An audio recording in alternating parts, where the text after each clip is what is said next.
Your prompt is my command. Wow! 5th generation foldables. What's new? We've just announced our 5th generation of our Galaxy Z series. That's the Z Flip 5 and Z Fold 5. We've made some serious improvements, both in the craftsmanship, in the technology, in the innovation that's now starting to shine through, of course, in these marvelous devices. On the Z Flip 5, and just to give you some context about it, you were talking about the event last week. Yes. And we hosted it in Rosebank at Cracker Jack's. Part of the fund company was incorporated as well. But that's effectively what the Flip is all about. That's its kind of natural habitat. It's a serious piece of hardware with an extremely fun, jovial, vibey, and relevant and culturally relevant identity. And we thought Rosebank as a place, it's obviously fitted for the type of culture and so forth. And that's there. It's the social hub at the moment.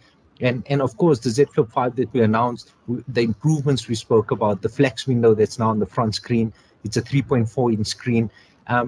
There's so much you can do on the front screen. It's not just a notification bar. It's not just telling you, you've got a missed call or a message or whatever. Somebody messages me or WhatsApp me, I can literally have a full QWERTY keyboard and reply to them. Selfies have been taken to a next level. I mean, the form factor and the Flex Hinge itself support so many different angles, and the camera quality is just insane. On the Z Fold 5, now powered by Snapdragon 8 Gen 2, it's a beast of a product. It's the powerhouse and pinnacle of our foldables. So from multitasking, it's unmatched, and doing so much more in a much more fun way is how best describe it.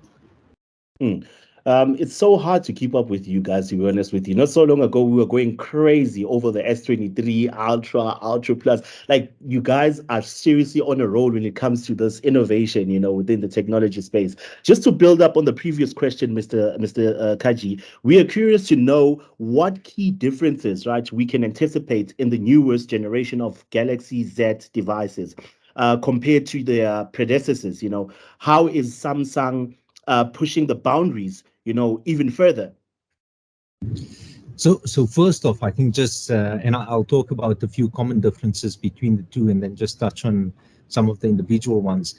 The first one, the thickness of the device has been reduced. So it's now with the Flex Hinge that's made the devices roughly 2.4 mils thinner, and this means a lot. This also means that we call it a zero gap close hinge. Effectively, there's no gap when the device is closed.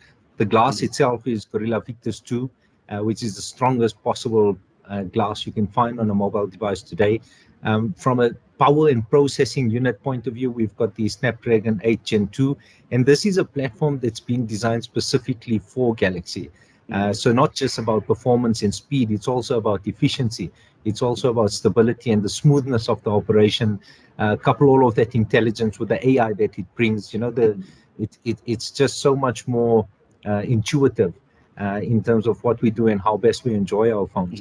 And then, of course, the Flex Hinge, which I'd like just to tell you about, its structure, it's been engineered in a double rail structure, and that simply means it's got kind of a water drop design. So from a durability perspective, if the phone has to fall, it literally disperses all shock away from it. So that with the Gorilla Victus glass, it's got armor grade aluminium casing. All of this combined really brings durability on this device. Lastly, of course, it's IPX8 rated, meaning, your phone doesn't stop at the door.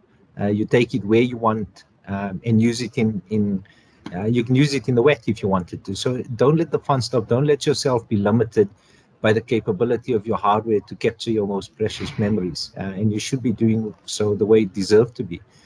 Other changes, specifically just on the Flip 5, the flex window we spoke about, and just to add a bit about it, 13 widgets are supported on that. So I can, from camera to my calendars to even Samsung Wallet that contains your payment cards, but also you'll be able to have now sort of your boarding passes and so forth as we work closer with more and more partners. Soon we're working on bringing driver's license into the Samsung Wallet as well. That's going to be so convenient. Then, of course, just to mention one or two on the Fold 5, the advanced taskbar has been redesigned. It literally gives you access to your favorite used or most recent used apps. Two-handed drag and drop is such a cool feature, which means you can actually operate the device using both hands. Typically, all our devices today, you just use your two fingers, whether you're copying, whether you're pinching and zooming, whatever you're doing. Now you can use four fingers in certain of the applications of the device. As a simple example, which is pretty practical as well, if I've got the phone, I've got multi apps open, which means I can have my internet on one side, I can have a WhatsApp conversation on the other side. If you're asking me for a picture, I can literally hold it, select it, and drag it straight into the conversation without necessarily having to screenshot or snippy tool or download the file and so forth. And these are the things that kind of enrich that true PC-like experience that we talk about. Another cool one, maybe I'll just mention it. We call it hidden pop-up. You know how often we find ourselves browsing the internet or watching Netflix, and you're getting you're in a WhatsApp conversation and you want to continue, but you keep the inconvenience is not the chat, but it's rather the toggling between WhatsApp and the video you're watching. But effectively, what you've got now is a floating window that sits on your screen where you can literally respond and just slide it out of your site. So it makes things so much quicker and more convenient with the experience. Do you believe that foldable phones will eventually become mainstream? And if so, what factors contribute to their widespread adoption? So foldables, in fact, are already mainstream. It's just the adoption of foldables has become so much more than anybody has anticipated.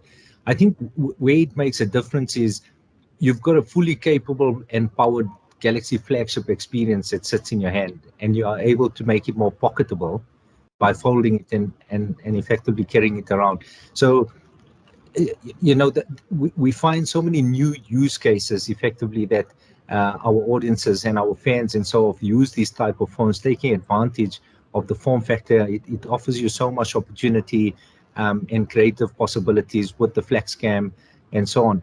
So we definitely find, yes, the market is adopting it widely. I think timing of the device couldn't be better at the moment.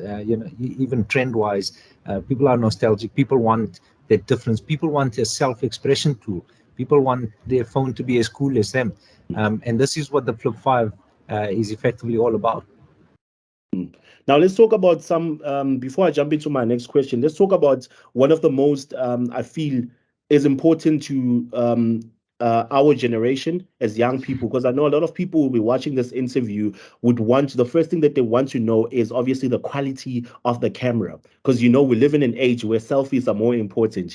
Video content is more important. People consume a lot of those. Can you maybe give us maybe a few highlights when it comes to the camera quality, and what are some of the dope features people can use with the Galaxy Z series phone?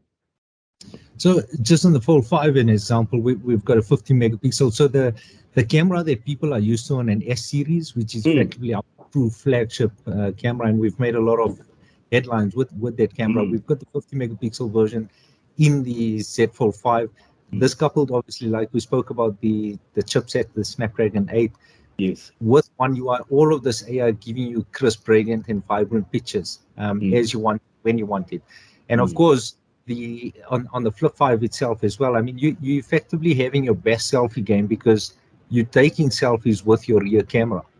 And it's got the ability, then you can make your edits or whatever you want to do with the picture, and straight from there, you're sending it off the front screen or deleting it, retaking it. You mentioned the Watch 6.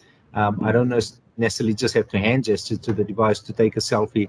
I can now just not take it on my Watch 6, but I can see myself, I can preview, I can zoom, I can do all of these things. So I think, yeah, camera is absolutely powerhouse on these devices. And obviously you've got the benefit of the form factor, the Flex, that's giving you all these new creative possibilities of angles and so on. Thank you so much for joining us, Mr. Zahir. I appreciate your time. Thank you so much for giving us this information. It was really, really, really, helpful, especially for a young person as I who uses a smartphone on a daily basis, Also, we live in times where obviously we consume content on a daily basis. And as Kipani, we know, is a platform for young people. We're all about the culture. We're all about the latest trends. And Samsung is definitely within the culture and the latest lifestyle trends. The ultimate foldable phones for productivity and self-expression. Now, that's clear.